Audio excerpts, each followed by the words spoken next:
Bonsoir à toutes et à tous et merci de rester fidèles au programme du soir. C'est nous votre bienvenue dans Regard croisé, le 4e numéro de cette semaine. Encore 4 sujets à aborder avec nos invités. Nous parlerons d'abord du Sénégal. Le dialogue national transmet ses conclusions au président Diomaye Faye. Deuxième sujet, nous parlerons des États-Unis, travel ban plus précisément, plusieurs pays africains sur la liste de Donald Trump. Troisième sujet, nous parlerons des migrations. Plus de 16 000 migrants africains refoulés par l'Algérie vers le nord du Mali, le nord du Niger. Puis nous terminerons bien évidemment par le Togo, l'Alliance politique africaine pour un repositionnement stratégique de l'Afrique. Et pour en parler ce soir, 2 invités sur ce plateau avec moi. Dieudonné Seonou, vous êtes journaliste, directeur général d'Elior Service. Bonsoir Dieudonné et bienvenue. Bonsoir Guillaume, encore un plaisir pour moi d'être là. Merci beaucoup à vous Dieudonné d'avoir répondu à notre invitation. Notre deuxième invité ce soir, Firmin Teko Agbo. Vous êtes journaliste et chroniqueur politique, directeur du Centre de recherche et de géopolitique internationale qui porte votre nom. Firmin Teko Agbo, bonsoir et bienvenue. Bonsoir Guillaume, merci de m'avoir invité. Merci beaucoup à vous d'avoir répondu à notre invitation. Avec vous, nous abordons notre premier sujet. Nous prenons la direction du Sénégal, où les assises, le dialogue national transmet ses conclusions au président Bassirou Diomaye Faye. Plus de 700 participants venus des différents partis politiques et organisations de la société civile et des syndicats et des experts spécialistes de diverses disciplines des universitaires. Ils se sont réunis pour ce dialogue qui a démarré depuis le 28 mai et qui a pris fin ce mercredi à Diamniadio, c'est dans la périphérie de Dakar. Ils ont transmis des conclusions au président Bassirou Diomaye Faye, à lui de décider de les appliquer ou non. Parmi les conclusions, la réorganisation de la classe politique, la considération des partis politiques comme étant des services d'État, l'organisation de la commission électorale en une commission électorale nationale indépendante et qui ne dépendra plus totalement du ministère de l'Intérieur, du moins les élections ne seront pas organisées, ne seront plus organisées par un ministère. Il y a plusieurs autres conclusions transmises au président Bassirou Diomaye Faye. Nous en parlons avec nos invités. Je commence par vous, Dieudonné Seonou, les Sénégalais et les partis politiques, syndicats, et comme je le disais, il y a plus de 700 participants ont participé pendant quelques jours à cette discussion pour relancer la politique plutôt au Sénégal. Les conclusions sont transmises au président de la République. Oui Guillaume, je crois que c'est le second dialogue national après celui organisé par le partant, le sortant Macky Sall, voilà, en pleine crise au Sénégal. Et donc aujourd'hui, il est de bon ton à ce que la nouvelle administration pose ses pas en organisant un dialogue national. Vous l'avez dit, plus de 700 participants ont donc donné leur avis sur différents sujets et il ressort donc de ce dialogue que plusieurs points se retrouvent et les acteurs se mettent d'accord sur certain nombre de choses, mais d'autres encore, la distension et le report existent encore pour s'entendre et peaufiner davantage les points sur lesquels il faut revenir travailler.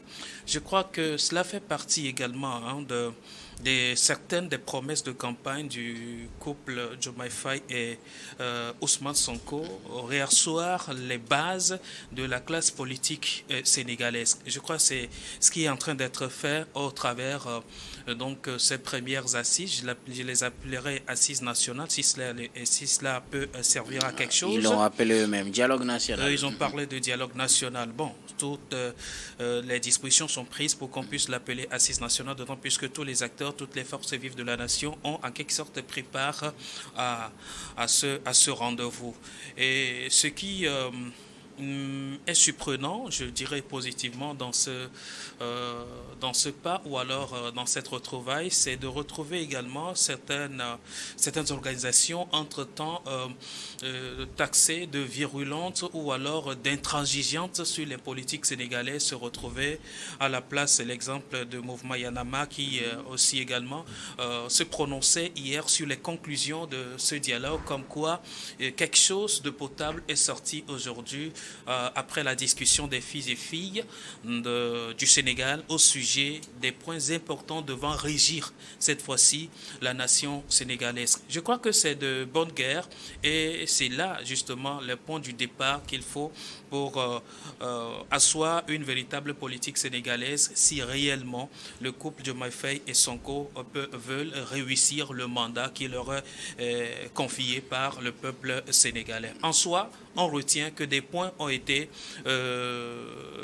positifs, ouverts, j'allais dire, à l'issue des discussions, mais encore des discussions sont restées ouvertes et nous n'avons pas entendu qu'il y a eu des politiques de chaises vides ou alors des claquements de porte à l'issue ou alors durant toutes ces discussions, mais les Sénégalaises ont usé de leur tact et de l'intelligence nécessaire pour pouvoir arriver à bout, quelles que soient les divergences qu'ils ont eu à mener autour de cette étape. Je crois que c'est une bonne démarche politique pour un pays comme le Sénégal. Merci beaucoup à vous. Dieudonné Sironou, une absence qu'on viendra signaler tout à l'heure, celle du parti de Macky Sall. Nous y reviendrons. Oui.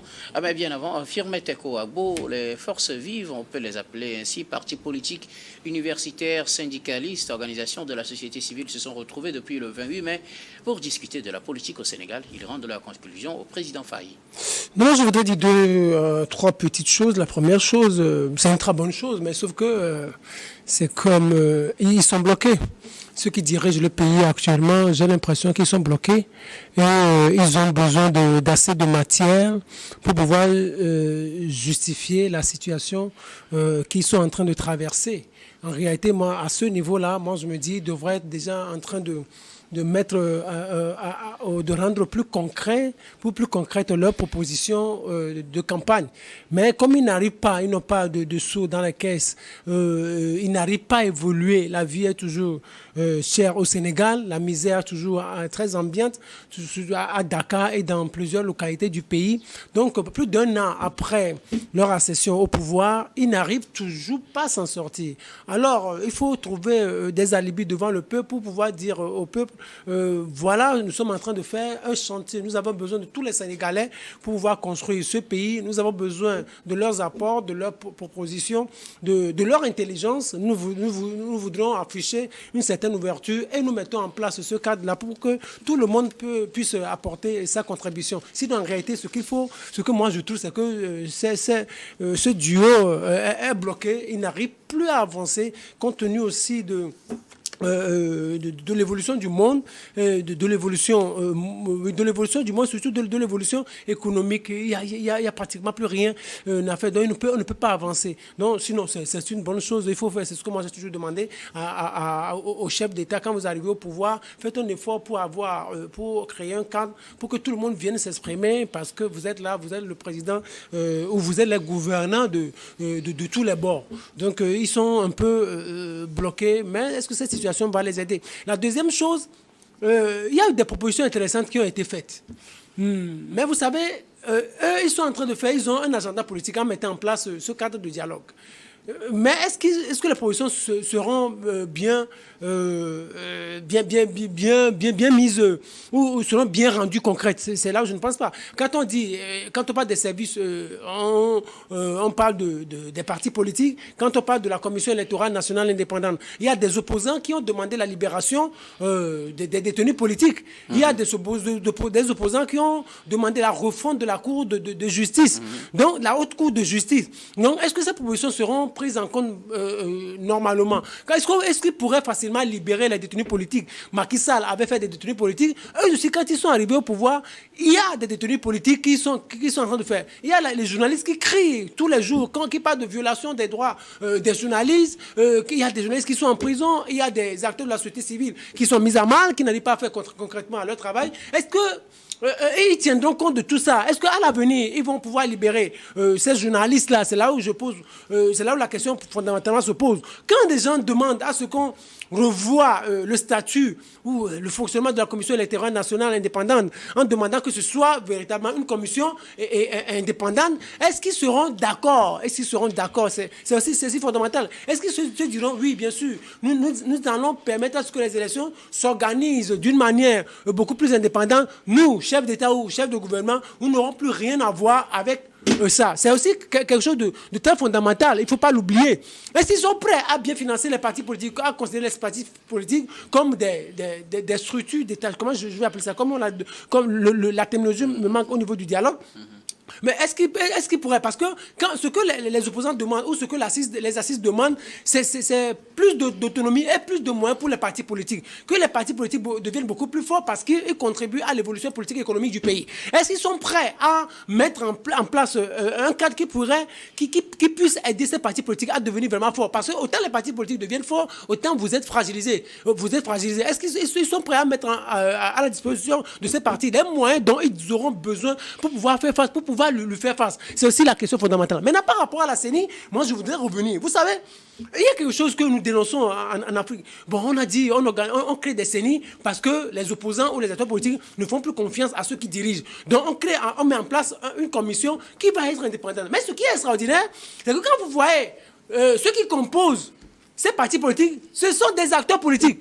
Comment les acteurs politiques vont être quelque part et vous allez parler d'une situation non partisane? Ce n'est pas possible. La meilleure des choses, c'est de mettre en place un cadre où c'est de tout faire pour que ce soit l'administration qui organise des élections, mais que l'administration retrouve une certaine confiance. Qu'on arrive à avoir confiance en l'administration. Comme les élections s'organisent aux États-Unis, l'administration américaine organise les élections aux États-Unis, l'administration française, c'est elle qui organise les élections. Il n'y a pas une quelconque CENI dans aucun de ces pays-là. Mais que nous fassions tout, que les dirigeants fassent tout pour que l'administration retrouve sa crédibilité d'antan, la crédibilité qu'elle avait perdue, surtout au début des années 90. Moi, c'est à ce point-là que je voudrais appeler les Africains. Parce que les CENI ne servent pratiquement... Les CENI, elles sont toutes partisanes. Parce que vous voyez, dans toutes les CENI du monde, dans toutes les CENI d'Afrique, il y a les opposants qui ont leurs représentants, il y a l'administration qui a son représentant, il y a aussi le pouvoir qui a son représentant, il y a la société civile, il y a des sociétés civiles proches du pouvoir ou de l'opposition qui ont leur représentant. Donc, à ce niveau-là, est-ce que ces CENI-là sont encore moins partisanes? Je ne pense pas. Donc, sur ce point, pour conclure, moi, je dirais qu'ils ont mis en place une démarche extraordinairement intéressante, mais n'oubliez pas, ce sont des politiques. Ils ont leur intérêt derrière tout ça. Alors, Dieudonné Sironou, je reviens à vous. Vous disiez tout à l'heure qu'il y a des points positifs à noter, mais est-ce que ce dialogue national ne porte pas déjà en lui les germes peut-être d'une critique ultérieure, puisque certains partis d'opposition n'ont pas voulu participer à ce dialogue national? On parlait tout à l'heure du parti de Macky Sall, mais plusieurs autres partis de l'opposition ont tout simplement boycotté l'appel de Bassirou Diomaye Faye.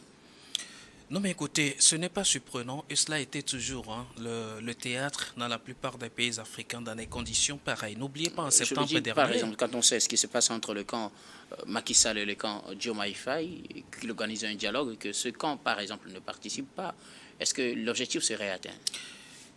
L'objectif serait atteint, oui et non. Vous avez dit, bon écoutez, alors entre-temps, le dialogue a été inclusif, cela voudrait dire il y a une invitation envoyée à ces différents partis. Mais ils ont choisi ne pas participer pour des raisons qui leur sont propres. Alors, en soi, on ne pourra pas forcer à venir à la table de discussion. Et de la même manière, nous sommes en politique. Et la politique, ou alors le politique, met et connaît son agenda, contrairement à ce que disait Firmet tantôt. C'est tout à fait normal que chaque politique, chaque administration, je l'appellerai administration, chaque pouvoir ait déjà son agenda en place et l'agenda là conditionne ou alors oriente toute sa démarche dans l'exercice du pouvoir. Alors, le pouvoir, Diomaye Faye et Sonko veut asseoir une autre politique du Sénégal. Alors, ce n'est pas décidé unilatéralement. L'histoire retiendra tout de même qu'il n'y avait pas de décisions prises comme ça à la sauvette, imposées au peuple sénégalais. Mais il a été question d'avoir l'avis des représentants du peuple sénégalais pour échanger autour d'un sujet. Alors, l'histoire retiendra également qu'une partie a décidé de boycotter ce portant d'une opposition des idées portées par la nouvelle administration. Qu'est-ce que vous voulez dire? Dire que ce dialogue portait déjà en lui-même les germes de sa destruction ou alors de son échec. Je ne le dirai pas, je serais trop fataliste de toutes les façons. Okay. Une chose est de refuser le dialogue, mais une chose est de compter revenir asseoir certaines de ces conditions pour voir dans quelle mesure on peut les prendre en compte. Merci Et cela a beaucoup. été toujours le cas. Merci beaucoup, Dieudonné Siwonou. Est-ce le même avis de votre côté? Non, moi, puisque je- certains partis n'ont pas participé à ce dialogue. Moi, je trouve ça normal, mais sauf que je ne partage pas la position de Dieudonné Siwonou. Vous savez, le couple Diomaye Faye et Sonko avait cru à un moment donné que lorsqu'ils seraient arrivés au pouvoir, donc ils pourraient facilement changer les choses. Mais c'est quand ils sont arrivés au pouvoir qu'ils se sont rendus compte qu'en réalité, il y a ce qu'on appelle les réalités du pouvoir. Le problème, c'est qu'il faut... Est-ce pour autant Oui. qu'il ne faudrait pas appeler à un dialogue Non, moi, je national? ne refuse pas. Moi, je ne suis pas contre. Et ça n'a Au- rien à voir avec la situation actuelle au Oui, Sénégal. oui, De toutes moi, les ce que façons, moi- ça ne date pas d'aujourd'hui. Oui, ce que moi je dis, Est-ce c'est que qu'en sous réalité, Macky Sall, il n'y avait pas de il problème? y avait eu des problèmes. Moi, ce que moi je dis, si vous pouvez me laisser continuer, je continue avec votre permission, bien sûr.